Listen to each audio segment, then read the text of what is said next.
কি গো, আর কত দেরি হবে? প্রতিদিন এত রাত্রি হয়ে যায় তোমার? নিয়ে আসছি, রুটিটা নিয়ে আসছি। বলো, প্রত্যেকটা দিন এত রাত্রি করে খেতে দাও? আজকে একটু দেরি হয়ে গেল বাবা, এখন দেরি করছো না। আরে আজকে দেরি করে, প্রতিটা দিনই তো কম বেশি দেরি হয়। বলো, তোমার অফিস থেকে আসতে দেরি হয়, খাওয়া দাওয়া সব দেরি হয়। গেছিলাম বলে ছেলের জন্মদিনে, সেই জন্য একটু দেরি হয়ে গেল।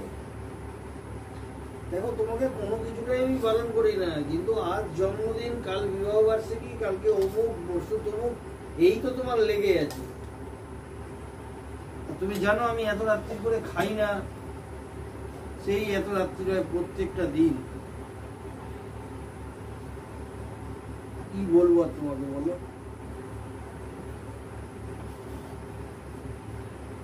আচ্ছা না, আর কথা বললে দেরি হবে, আগে খাও। আরে কথা বললে দেরি হবে তো কি করবো? একদম কিছু না বললেও তো হয় না।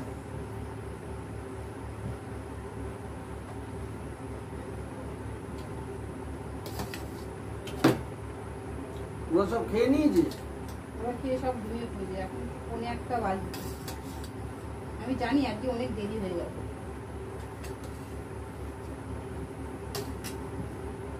কালকে আবার সকালবেলা ওটা, প্রত্যেকদিন তো ব্যাপারটা একই থাকে। এত রাত্রি করে খেলে পরে কি হয় বলো?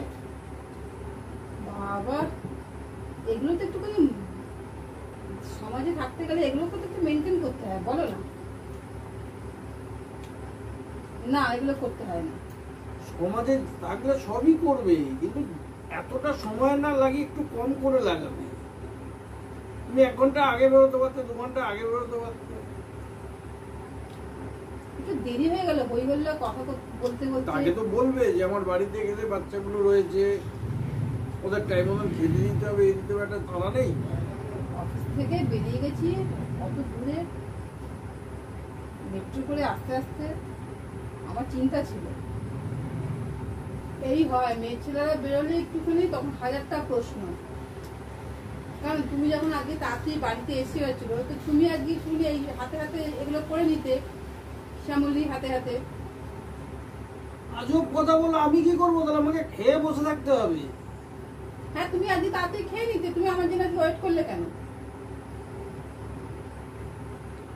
শ্যামলীকে বলে দেবে এরপরে ছেলে মেয়েগুলোকে খাইয়ে দিতে টাইম মতন, মাকে খেতে দিয়ে দিতে, আমি খেয়ে নেবো আমার মতো। হ্যাঁ, সব দিন কি সমান থাকে নাকি? তুমিও বাইরে বেরো, আমিও বাইরে বেরো, আমারও তো বন্ধু বান্ধবদের ব্যাপার স্যাপারগুলো একটু দেখতে হবে। দেখো, এত কথারই দরকার নেই, আমি তো বলেই দিলাম। তোমার যখন দেরি হবে, আজকে তোমার প্রোগ্রাম আছে, তুমি ওকে ফোন করে বলে দিলেই হতো যে শ্যামলী তুই বাচ্চাদেরকে আর মাকে খেতে দিয়ে দিবি, আর আমি আসলে আমাকে খেতে দিয়ে দিলে তো মিটিয়ে যেত। সব আমার জন্য চাতক পাখির মতো বসেছিল। কারণ আমি তো শ্যামলীকে বলে গেছিলাম যে আজকে ওদেরকে তাঁতি করে খাইয়ে দাইয়ে ঘুম পাড়িয়ে দিবি, আমার জন্য ওয়েট করবি না, আমার আসতে আজকে দেরি হবে। ভালো বলো। তোমরা যখন কাজে বেরো তখন তোমাদের মুখের সামনে খাবার টিফিন করে দিই, তুমি বেরোবে, তোমার জামা আয়রন করে দিচ্ছি, তোমার ওয়ালেট সামনে এগিয়ে দিচ্ছি, তোমার সবকিছু এগিয়ে দিচ্ছি সামনে, তারপর তুমি তৈরি হয়ে বেরোচ্ছ। সবকিছু তোমাকে টাইম মুখের সামনে এগিয়ে দিচ্ছি, তারপর তুমি বেরোচ্ছ। আরে এগুলো তুমি বলেন, এগুলো সবাই তো তাই করে দিচ্ছে সবার বলে। আমি যখন বেরোই তখন আমাকে কে এগিয়ে দেয়? আমি আমার জিনিসটা তৈরি করে তারপর আমি কিন্তু বেরোচ্ছি। শুধু তোমাকে তৈরি করে দিচ্ছি, তারপর তুমি তোমার বসের কাছে গিয়ে জি হুজুর সবকিছু করছো, তখন তুমি কিন্তু একটা মার্ক তৈরি হচ্ছ। তার আগে কিন্তু তুমি নামার একদিন দেখো না, আমাকে ছেড়ে দেখো, এটা খুঁজে পাও না, ওটা খুঁজে পাও না, সেটা পাও না, 50 বার। তখন প্রত্যেকটা বাড়ির বউরাই তাদের স্বামীদেরকে গুছিয়ে তারপরে নিজেরা কাজ করে। হ্যাঁ, আমি তোমার কাজ করব, নিজের কাজ করব, সব কাজ করবো, এই ছোট্ট মাথাটার মধ্যে 1000টা কাজ করবো। কত দায়িত্ব বলো তো? একটা দাসখত লিখে এসেছি। তারপর বলবে কি বলতো, চলে যাও, দরকার নেই। আর আমি যদি চলে যাই, তখন তো একটাকে যেটা হায়ার করে নিয়ে আসবে, সেটাও তো একটা নারীকেই নিয়ে আসবে হায়ার করে। সেটা বলো, তাকে হায়ার করে নিয়ে আসবো না, সেটা অন্য একটা পুরুষকে হায়ার করে নিয়ে আসবে। কেন বলি তোমাকে, তোমার যখন এসব করতে গেলে মনে হয় যে তোমার এটা আর ভালো লাগছে না, তখন তোমার বলি তাহলে ছেড়ে দাও। তা আমি চলে যাবো, তা আমার জায়গায় তুমি কাকে নিয়ে আসবে বলো? আমার জায়গায় কাকে নিয়ে আসবে? যে এটাকে ম্যানেজ করতে পারবে, এই সব কিছুকে কমপ্লিট করতে পারবে, সে আসবে। সে কে ম্যানেজ করতে পারবে আগে বলো? কাউকে বলে রেখেছো কোন ম্যানেজমেন্টকে? সেও তো একটা মহিলার ম্যানেজমেন্ট আসবে। হ্যাঁ, মহিলা ছাড়া আর পুরো কি করে আসবে? তাহলে স্বীকার করছো মানে কোনো পুরুষ ম্যানেজমেন্ট করতে পারবে না? নাও একটা রুটি নাও, ওটা হয়ে গেলে রুটিটা নিয়ে নেবে। পেটে কটা রুটি লাগে সেটাই আজ পর্যন্ত নিজের ঠিক মতো জানো না। নিজের পেটে নিজে কটা রুটি জানো?